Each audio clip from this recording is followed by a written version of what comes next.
राधे राधे, जय श्री कृष्णा, जय जय श्री सीताराम। मानस पीयूष बालकांड। दरस परस मंजन यरूपाना, हरे पाप कह वेद पुराना। बाबा तुलसीदास जी कह रहे हैं कि अयोध्या जी में जो सरयू मैया हैं, उन सरयू मैया के दर्शन करने से, स्पर्श करने से, उसमें स्नान करने से और आचमन करने से सारे पाप नष्ट हो जाते हैं। इस बात को मैं नहीं कह रहा, इस बात को वेद पुराण कहते हैं। वेद पुराणों में ये बात कही गई है कि सरयू मैया इतनी पवित्र है।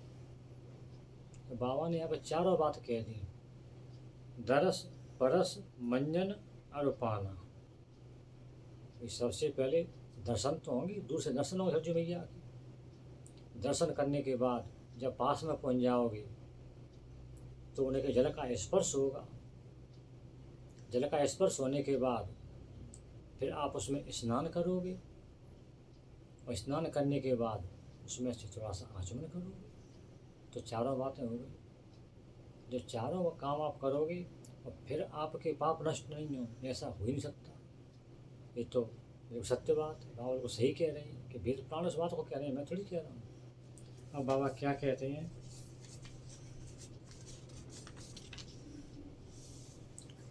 नदी पुनीत यमित महिमायते, कह न सके शारदा विमल मति। इस सरयू मैया की इतनी पवित्र और अमित, जिसका कोई और छोर नहीं है, ऐसी महिमा है कि इस महिमा को अगर शारदा जी, सरस्वती जी भी कहने बैठ जाएं तो वो भी नहीं कह सकते। सरस्वती मैया किसी की जिभ्या पर विराजमान हो जाएं तो वो जो चाहे वो कहलवा सकती हैं, कुछ भी कहलवा सकती हैं, लेकिन वो खुद को नहीं कह सकती। वो जिभ्या पर ही बैठना पड़ेगा। तो यहाँ बाबा का भाव यही है कि सरस्वती माता खुद बैठ जाएं सरयू मैया की महिमा का बखान करने के लिए, तब भी वो पूरी महिमा का बखान नहीं कर सकती। किसी की जिभ्या पर बैठ जाएंगी तो भले करवा सकती। यह बाबा ने कैसा भाव प्रकट किया है। सरस्वती माता कई माता की जिभ्या पर बैठी थी। सरस्वती माता कुंभकर्ण की जिभ्या पर बैठी थी, तो उन्होंने वो जो चाहा सो कहलवा दिया, लेकिन वो खुद कुछ नहीं कह सकती। किसी न किसी की जिभ्या का उनका उपयोग करना पड़ता है। तो इसलिए बाबा कह रहे हैं सरयू मैया की इतनी महिमा है कि सरयू मैया चाहे जिसको पवित्र कर सकती हैं। उनमें स्नान करने के बाद किसी के पाप बाकी नहीं रह सकते। अब बाबा क्या कहते हैं, राम धाम दापुरी सुहावन, लोक समस्त भी विदित अति पावन।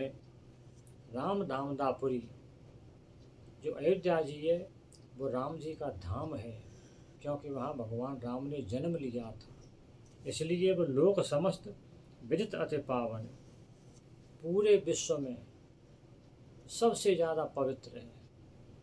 पवित्र क्यों नहीं होंगी? वहाँ सरयू मैया एक तरफ हनुमान जी महाराज विराजमान है, विभीषण जी महाराज विराजमान है, और सभी देवी देवता विराजमान है।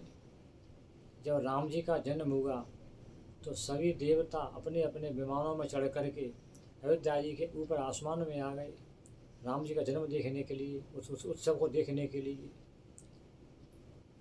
तो वहाँ जब सारे देवता मौजूद हैं, ब्रह्मा जी मौजूद हैं, भोले बाबा मौजूद हैं, हनुमान जी महाराज विराजमान हैं, सबके सब विराजमान हैं, और जहाँ साक्षात भगवान श्री राम का जन्म हो रहा है, वो अयोध्या जी पवित्र क्यों नहीं होंगे? उनकी इस सुहावनी पवित्रता को पूरी दुनिया जानती है कि वो कितनी पवित्र हैं। व्याख्याकारों ने कहा है कि प्रयागराज में आप 1 मनवंतर तक निवास कीजिए, काशी में निवास कीजिए, मथुरा में निवास कीजिए, लेकिन उस सब से ज़्यादा बढ़ कर के अयोध्या जी के दर्शन है। अयोध्या जी के दर्शन आपने एक बार कर लिए, अयोध्या जी में क्या रामलला के दर्शन आपने एक बार कर लिए, तो फिर आपको कहीं जाने की ज़रूरत नहीं है। सबसे बड़ा पुण्य प्रतिफल है वो। इतनी महिमा बताई है अयोध्या जी की, क्यों बाबा राम जी का जन्म हुआ है। तो इस प्रकार बाबा ने आज अयोध्या जी का और सरयू मैया की महिमा का वर्णन किया है। जय जय सीताराम। राधे राधे, जय श्री कृष्ण।